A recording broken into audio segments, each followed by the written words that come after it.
Good evening and welcome to all gathered this evening, and a special welcome to our guest speaker, Pastor David Moore. I'm the Reverend Tamara Casanova Suzuki, and it is my joy to serve this congregation, Live Oak Unitarian Universalist. We're so glad to have you here this evening and to be able to host this event for the Santa Barbara Goleta Interfaith community. And I want to just give a special note of thanks to Marty Jenkins, who produced this evening. And in Marty's words, he said, "It is a labor of love for his good friend and fellow global citizen." So thank you for pulling this together.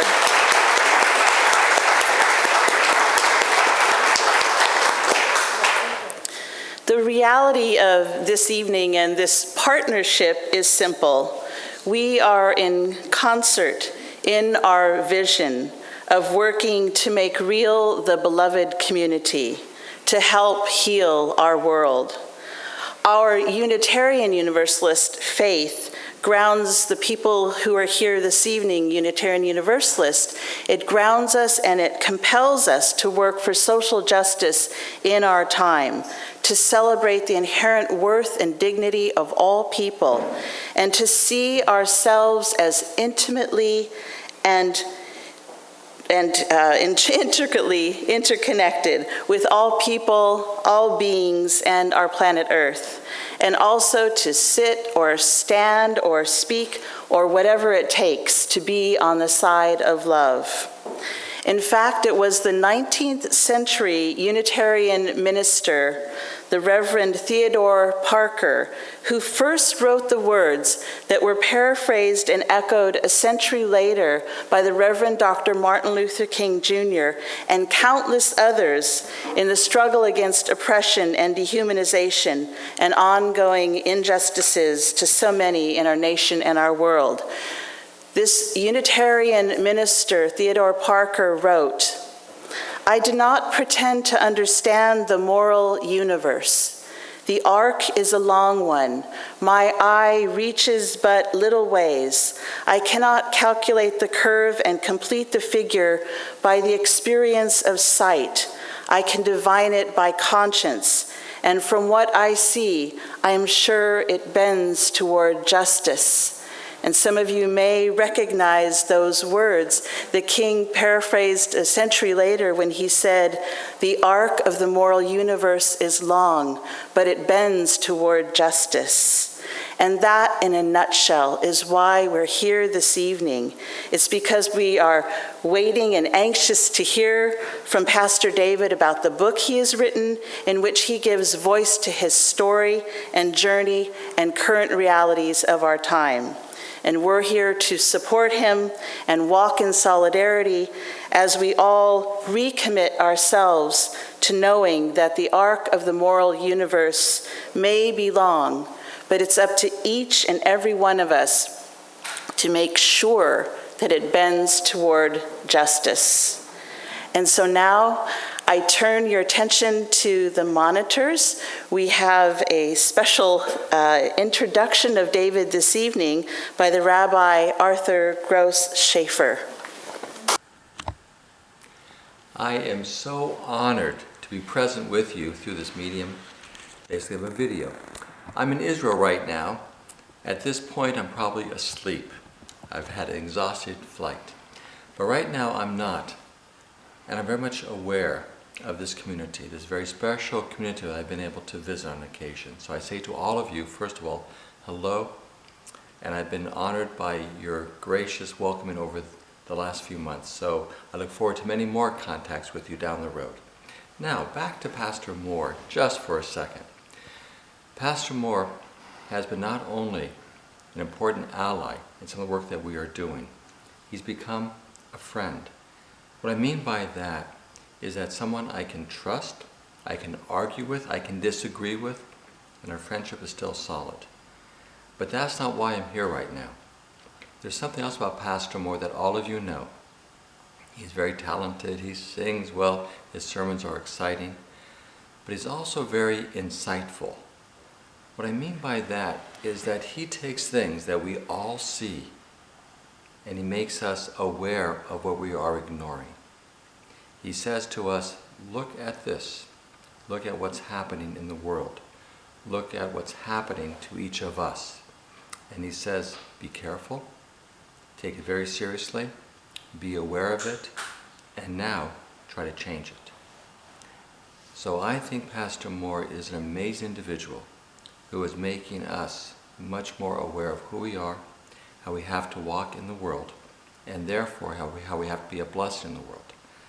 So I want to thank Pastor Moore and all of you, but right now, Pastor Moore, for being a blessing to me as a friend and being a blessing to our world.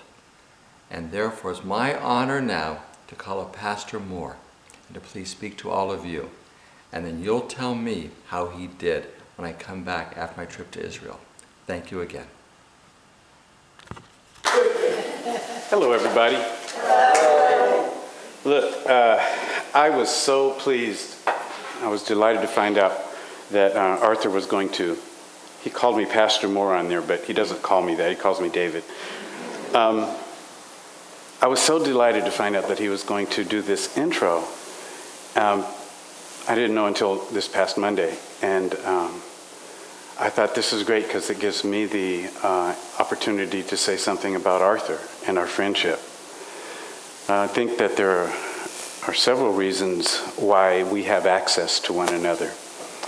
One of them is that Arthur and I share the intentional quieting of our being. As Christians, we call that the contemplative practice. And so we find easy access to one another. Another reason is he's such a forward thinker that I admire him. You know, he and Lori, when they met, he was Arthur Schaefer and she was Lori Gross. And they took each other's names. I mean, and we're going back at least, to the Harding administration? You can edit that out. And so, I was just really impressed with that. But it has a lot to do with the spirit behind my book and my thinking. Because if you ask Arthur why they arranged their names that way, it's because he doesn't believe in suppressing anybody's story. Yeah. Another reason that I have access to Arthur is that he carries his scars. He doesn't hide them. He carries them and brings them forward. So here's this person with great joy, but he and Lori are always near the absence of their beloved son, Avi, who was tragically killed at Brown University some years ago. And that's just a big part of his life. And, people who are not hiding their sorrows are easier to access, easier to trust. And then finally, there's another reason. When Arthur and I started having breakfast some time ago, I talked to him about my doctoral dissertation. And any of you who know anything about that, if anybody listens to you about your doctoral dissertation, that's a friend.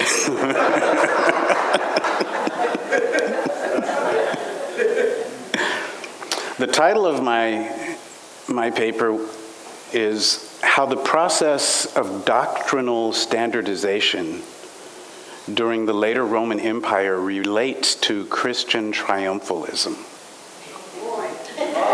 Yeah, some people have asked, is that the whole dissertation? But I was compelled to try to understand how this movement of people following Jesus became part of empire. And,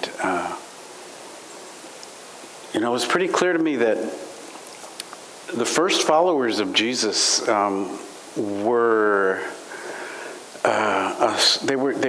Jews. They were part of the Jewish community who were living in protest to empire. And I mean, empire executed Jesus. Now, these Jews were not the only ones who resisted empire, but they were among people who resisted empire, and they did it nonviolently. I think of that story where Jesus watches one of his followers cut off the ear with a sword, just, to protect Jesus, ostensibly. He's the bodyguard. And Jesus says, no, you forgot. And, and it's like, oh, I forgot. We're nonviolent. Yeah? And that's a constant reminder to me that eruptions take place among people who resist nonviolently, and there's always a need to heal, as Jesus heals that man who was wounded. There's a need in nonviolent movement to extend a hand of healing, because our human nature breaks our own rules sometimes, and that keeps us from being too full of ourselves. But they resisted. They resisted, and the resistance became so appealing that people who were not Jews but knew what it was like to be marginalized and mistreated and dishonored decided, we want to be a part of that.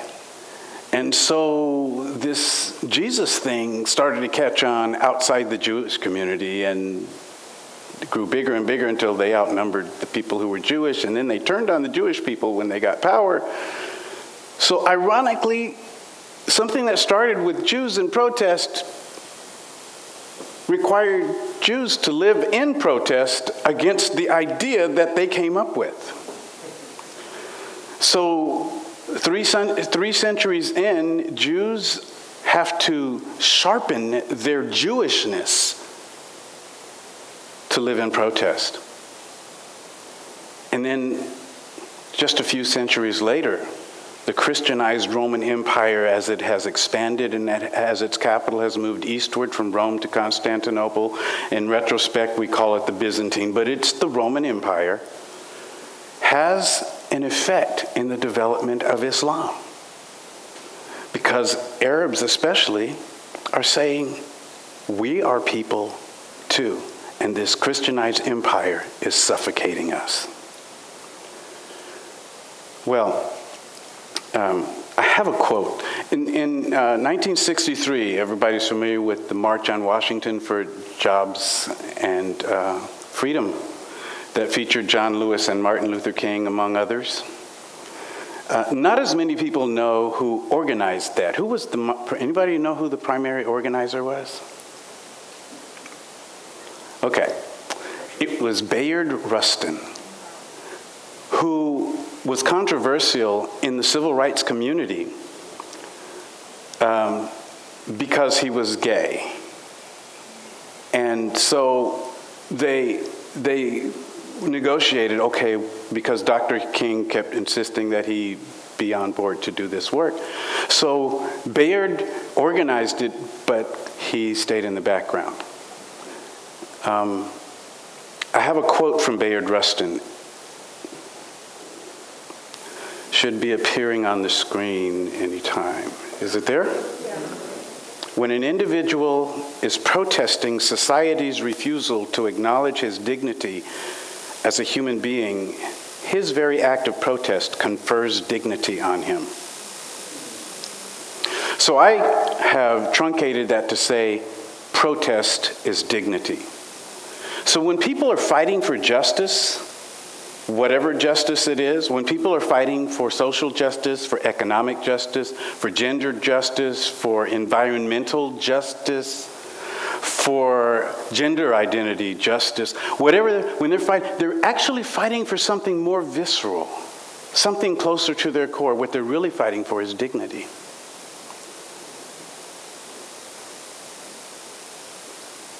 Well, the reason I I bring up Bayard Rustin now is because there's a corollary to my experience. I do not presume to know how difficult it is to be a gay man in the 60s, but he had to fight for dignity in the African American community. So a place that should have been refuge for him, a place where he is fighting for honor for them, he's pushed back. Okay? Well, this is how I relate to that. As an African American Christian in a predominantly white community, especially the evangelical portion of the community where I emerged and lived, I have struggled to maintain my own dignity amid so much presumptive resistance.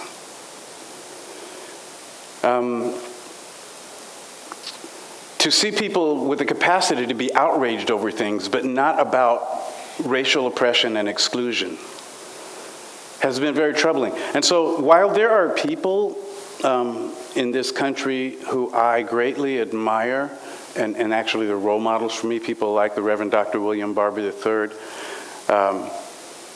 and even people who are white, I think they have better chops than I do for civil rights. People like Father Michael Flager, people like Tim Wise. But the difference is that they have been in African American communities. And so they never thought they were crazy for thinking what they thought. They found constant affirmation.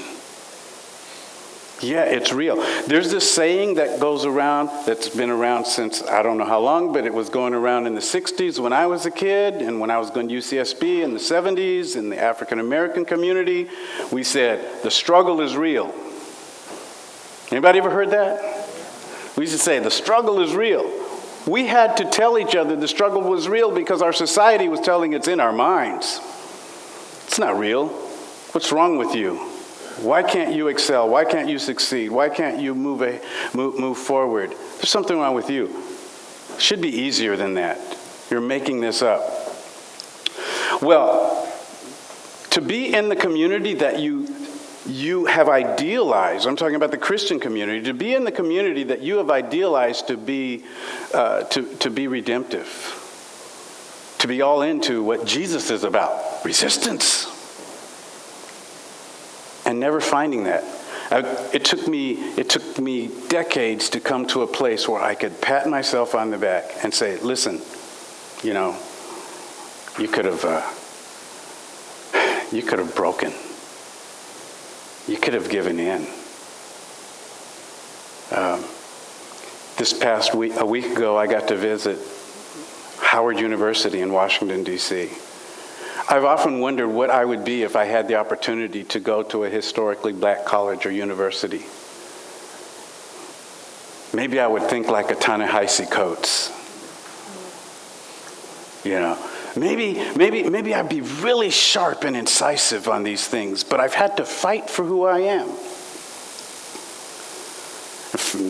You know, it's been relatively recent, just the past few years, when I felt like I really had the permission to embrace my identity unapologetically as an African American man, to be a Christian as well, and not to submit my understanding of Christianity to anybody else. So I would get nudged by people, hey, why don't you write a book? And, you know, this is, you know, after speaking somewhere, you should write a book. And usually it would be because my understanding of the faith was different from a lot of people's that I had encountered. Someone even suggested a title. Why don't you write a book? Bad Religion.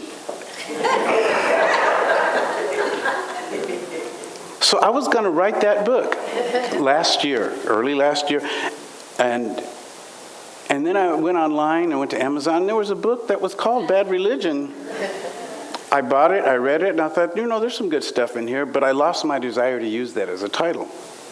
And then I was sitting at Starbucks over here on Fairview with Brian, who is a part of our congregation. Brian was born in Guam. That's his ethnicity, and he was adopted by white parents and grew up in Arizona. And they're tight. They love each other very dearly. There in Arizona, where he grew up, it was a right-wing Christian community where they didn't find much of a welcome simply because they had a son who was darker than everybody else. And one day they woke up and found a cross burning on the lawn. So they were like this with regard to Christians. And then one day, Brian and I, after he had been coming to our church, I don't know, maybe about a year, we were sitting there having coffee, and he said, "Never thought I'd be one of those people." "What people?" He said, "The people that go to church all the time. I guess I needed to find a place where God's not an asshole."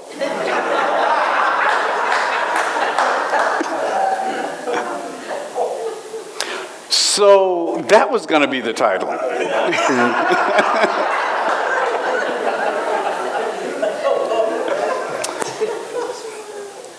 And that title was my muse. December 2nd is my birthday, and this past December 2nd, my friend Chad Jordan, who used to live here, and he was an associate pastor with me in our church here in town, he texted me on my birthday, and he said, after, happy birthday and all of that kind of thing, he said, "I have something for you." He said, "I was reading Nehemiah 8, and there's this place where Ezra the scribe," and I say Nehemiah, Arthur would say something, he would say it differently, and I defer to the Jewish pronunciations, obviously, but Nehemiah 8, he said, there's this place where Ezra the scribe addresses the congregation of Israel in Jerusalem, and it says there they built a platform for him for that occasion. And he said, as I was reading that, I thought of you, and I believe that all of these 6 decades that you have been in the world have been there to provide you now with a platform to talk to the people. And then later that day, I was talking with my friend and colleague Peter Fitch at St. Stephen's University, and out of nowhere he just says, this morning I was reading Nehemiah 8. What are the odds that 2 people on the planet Yeah. So he said, I was reading that, and I was reading that part about Ezra the scribe and how there was a platform, and I go, wow. And then he was so excited when I told him about the text message that I received earlier that he emailed another friend and copied me, Brad Jerzak, who's an author as well, and to tell him about this. And Brad said, what time were you talking with David? Because I was reading Nehemiah 8 last night. Anyway, yeah, so I think subconsciously that released me because I started writing that book on December 3rd and I finished on December 28th. Do you know how long it took me to write my dissertation? That's a whole different kind of thing. But it was very much stream of consciousness. And of course, I was using stories that happened from childhood and other points in my life. And I was going to write a longer book, but when I got to the last page, I just heard the voice say, that's enough. And I thought, then we'll get their money's worth. The book should be thicker. This is a thin book. No, that's enough. And so that was it. So I have this perception of church that I think white people need to know about. We need to know our history. And so I would like to refer to a short video. It's less than 3 minutes long that kind of tells the story of segregated church in our country. This is something that happened in the 18th century. Can we show that video?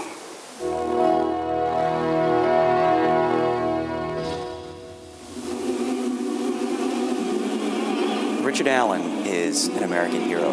He was a pioneer, and he blazed a trail for future generations to follow. He was the first African American leader to lead through nonviolence. Richard Allen was born in 1760, a slave to Benjamin Chew of Philadelphia. When he was 7 years old, Chew separated Allen from his family and sold him to Stokely Sturgis in Delaware. Your mother has already been sold. You've been separated from beloved family members. You're working long, grueling days. You look around you and all you see is slavery and bondage and hardship. At age 17, he joined the Methodist Society, which met in the woods around the Sturgis farm. That was really the foundational moment in his life when he meets these Methodist ministers who are, going through Delaware and preaching the gospel, and his life is converted. He's literally changed. The explanation of scriptures helped inform his understanding of who he was as a man. God certainly didn't make him to be bound. When he was 26, Allen and his brother purchased their freedom, agreeing to pay $2,000 over 5 years. Allen traveled, first to Radnor and then to Philadelphia, where he became the early morning preacher at St. George's United Methodist Church. The Methodist Church was still very equal in the way that it treated everyone. It was not uncommon to find a black slave, for example, preaching to white slave owners. His presence and message brought in many new members. As Allen's following grew, white church leaders began segregating African Americans in the balcony during services. He marches to the pews that he thinks he belongs in, and one of the white leaders starts walking down the aisle to where Absalom Jones, the senior member of the black community, is praying on his knees, and he says, "Get up, get up. You go to the back of the church. You don't belong here." And Allen is watching this from the side. If he tells Absalom Jones to get up and white parishioners don't stop him, we leave. If he tells Absalom Jones to get up and white parishioners say, "Sit down, he's equal," we stay. But the white parishioners were silent, and Allen and Jones led the black congregation out of St. George's. Walking out of St. George's Church is the beginning of civil rights movements in American society. That was really the moment that Allen wanted and had been waiting for. Well, let me just repeat something that's said in different words there. The Methodist Church was one of the progressive churches, the more forward-thinking churches. So you can imagine what some other Christians were doing and thinking. Just a quick aside, I didn't tell you how I got to the title of the book, because I told you what it was going to be, and I was out for a walk in the winter snow in New Brunswick, Canada, with my friend Peter Fitch, and he had read my manuscript, and he said, "So if there were two people that you could get your book into their hands, who would they be?" And I said, "Brian McLaren and Trevor Noah." Well, Trevor hasn't read it yet that I know of, but a week later, my friend Peter worked it out, and a week later, Brian was reading my book. And then he emailed me and said, "Okay, there's this phrase, this is kind of a spoiler alert, but he said, there's this phrase in your book that I think would serve you better as a title. I think Donald Trump is giving you a gift."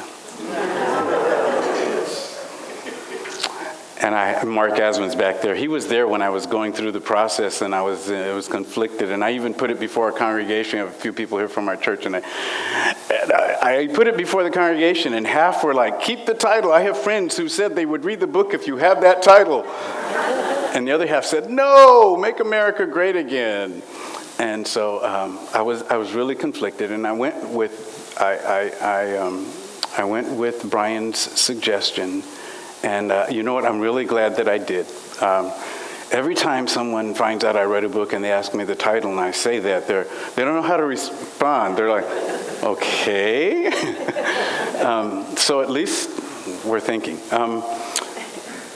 But I was going to say this about the Methodist Church was progressive among some other congregations to some extent, but still they were territorial. They were territorial. They owned it. They had the power to treat slaves the way that they thought slaves should be treated. And my idea is that if we're Christians, then nobody owns anything. You do not have title to this church by yourself. Subtly, that is what we experience in Christianity. And some of my friends who have abandoned Christianity or reject Christianity say, rightfully so, it is the white man's faith or the white man's religion. I don't think that in its best form that it is, but in the way that it manifests in our society, it is. And so I find myself trying to figure out how to resist this, I call it a disorder of territoriality, mostly in the mind of the white male Christian in particular. This disorder of territoriality is how a society can reject a Trayvon Martin because, he's a teenager who was watching his favorite players, LeBron James, Dwayne Wade, and Chris Bosh in the NBA All-Star game, and at halftime he went to a store to get some Skittles and an energy drink, and he's hurrying back so he can watch the rest of the game, but he gets killed, he gets shot. He gets killed because he's perceived to be where he shouldn't be, even though he's going home. This territoriality has shown up in the news this year more than I've ever seen. In Kansas, there are Sikhs who are shot, and the words before them being shot is, "Get out of our country." In Orange County, there are some Latinas sitting in a restaurant, and the waiter asks not for their ID, but proof of residency or citizenship. This kind of thing seems to be increasing. It is a disorder as far as I'm concerned, and it needs treatment. It needs to be dealt with, some kind of medicine or something, because it's a sickness that causes people to think that they own things. It's grounded in our faith, or at least our understanding and expression of faith, that people can just own things. That white males especially have difficulty letting go, even of white women. I have a friend who is a professor at UCSB, and the day after the election we were talking, and she said, this country will elect a woman of color president before they will elect a white woman. I don't know how true that is, but I understood what she was saying. There is this sense of territoriality, this disorder, that makes people think that they are entitled. So much so that white men think they own the truth. Yeah. And so for me to communicate truth, it has to pass through white hands into a white voice. And when a white person says what I just said, that people go, oh yeah, we get it. So my time's up for now. Going to do a little Q&A afterwards, but we're going to have a break. Right, Marty? Yeah, you actually have 5 more minutes. I do. Okay. I have 5 more minutes. Priscilla, can I borrow your book? Sure. Okay. Here's what I wanted. I wanted to share something here. Have this. You also need to do an introduction into Yes. I'll do that now, and then I'll read this. Since introduce your wife. Diane, would you stand, please? This is Diane, my wife.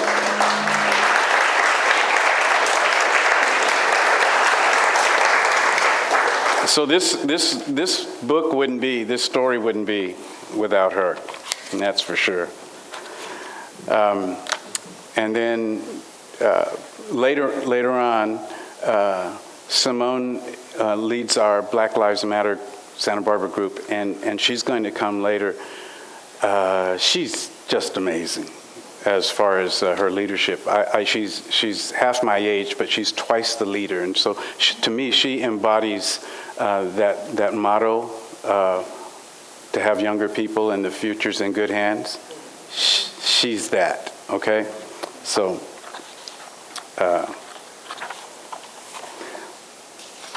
okay. This is how, who's read the book? 1, 2, 3, a few of you. Okay, you started it. So this will be familiar. The book opens chapter 1 with the title, I Am a Human Being, and a quote from Maya Angelou. I don't believe an accident of birth makes people sisters or brothers. It makes them siblings, gives them mutuality of parentage. Sisterhood and brotherhood is a condition people have to work at. I am fortunate to enjoy varying degrees of warm relationship with my 4 sisters and 4 brothers. Some friends have told me they will never again speak with their sibling. I feel their agony. Family can be like that. Even if we continue to send Christmas cards or attend reunions, we do it knowing that it's other folk who constitute our real family. I am a Christian, and Christians are my family, and yet I experience true solidarity with people who do not celebrate within my faith tradition. Is this the way things should be? Can we hope for more? I will explore both questions throughout this book. I can't point to the precise moment when I awakened. It could be that I was never fully asleep. A devoted Christian, I did not understand how much the faith I embraced was constricted by lack of scholarship and shaped by culture.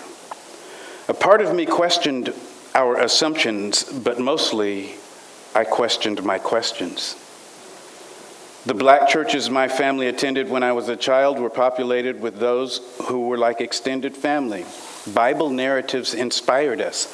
We needed Joseph's rags to riches, prison to power experience, but we thought that in order for us to be strengthened, every word in the Bible had to be literally true as we interpreted it. We didn't understand the difference between what is true and what is truth. Only the King James Version was true. I defended this enthusiastically to my heretic friends in other churches. As time passed, I thought about it more carefully. What about all the people who don't speak English?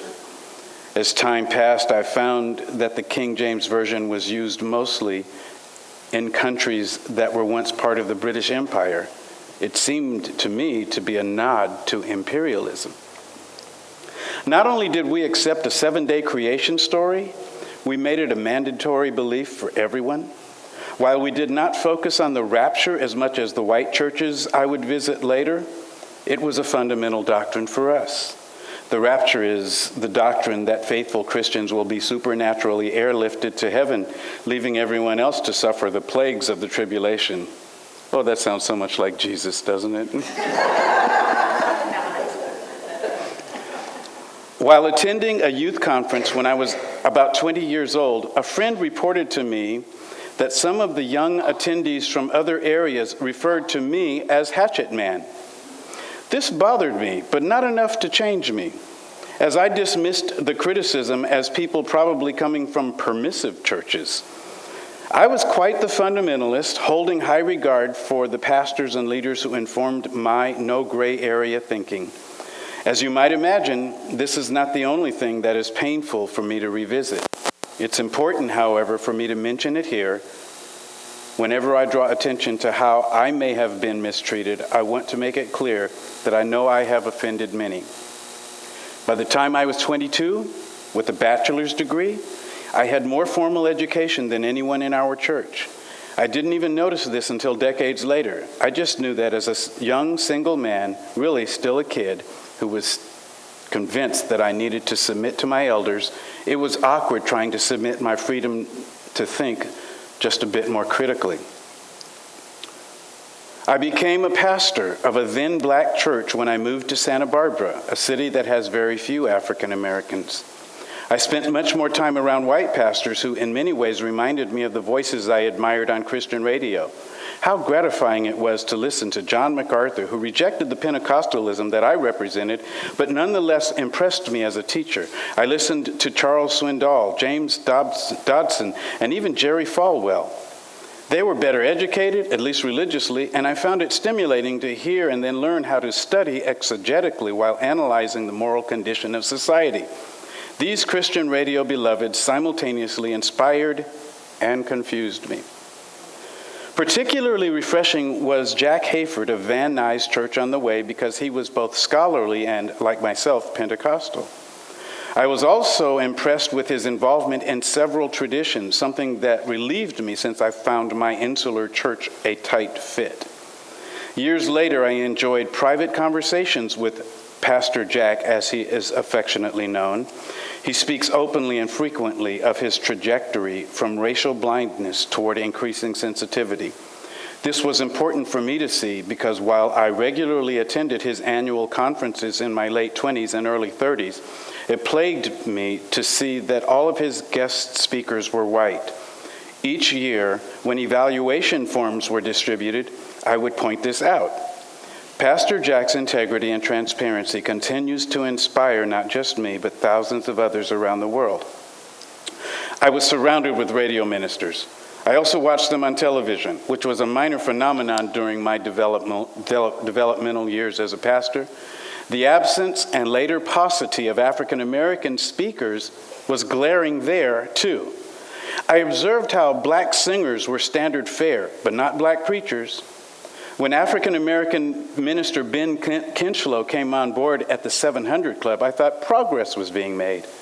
I told an Italian American pastor that I expected a day would come when America would pay attention to black preaching because, I said, people hurt.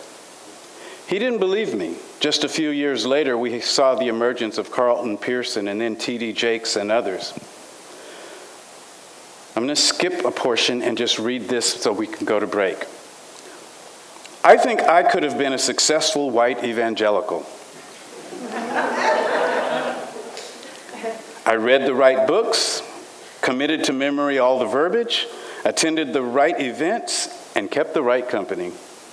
I could have done very well, but for those damned questions. To evangelicals, apologetics, I'm going to stop there.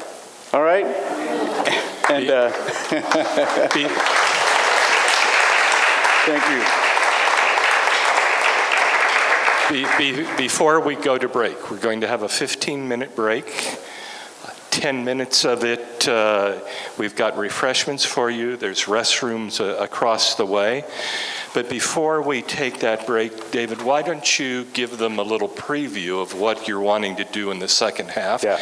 And why don't you introduce your friends that are going to start playing music near the end of the break? Okay, so what you're going to get is a little taste of what happens on some Sundays at our church. Introduce yourselves. My name is, you have to spell it J. Everybody say J. J. A. H. Pronounce that. Ja. Well, if you breathe, you pronounce it, sir. The three letters are silent in the English alphabet. A is not A, it's A. And H is a silent English consonant. And so is J. They are all pronounced. It's found only in Psalm 68, 16, 11 version. It's been changed to Lord, Yahweh, Jehovah, and several other translations. But the real truth is that it's and the second part of the name is D-O-G. So now pronounce the whole thing. Ja. Did you know that God has a pet? And it's a dog. That's what he calls me. He says when I say bark, bark. So when I say shut up, shut up. And so when I say stay, stay. And now he does this, brother. He tells me, sing, shut up, And who's with you? So the song I want to sing. No, wait. No, the song, not the song. the person sitting next to you. Oh, We have a problem, don't we? I hardly see her because I remember she was taken out from here. And now she's out there. There's nothing I can do about it. She's perfect, ladies and gentlemen. This is the only perfect woman I have ever known. And I mean perfect. If a woman is giving you problems, sir, it's because she was created perfect. And some out of 3 men can pull wires. First, dad. Second, a brother. Or third, the man she married. And if this guy's pulled wires, God help you to fix those wires back. Thank you. So here's what we're going to do. Ladies and gentlemen, sorry about that. Her name is Jen. Okay. So when we come back, I would like to have your feedback, to have your questions, because it is that kind of engagement that is preparing me, because I need to do more writing. And I'm getting informed and inspired through conversation. And so that's what I would like to happen when we come back. Marty? And a final commercial. Yes. And so at the end, Simone, who I mentioned earlier, is going to come up and introduce herself. And we're going to give to Santa Barbara Black Lives Matter, which is a vital, much-needed work in our community. So for those of you that might be interested in creating checks, they're to be made out to Black Lives Matter. See you after break. All right. Hello, everybody.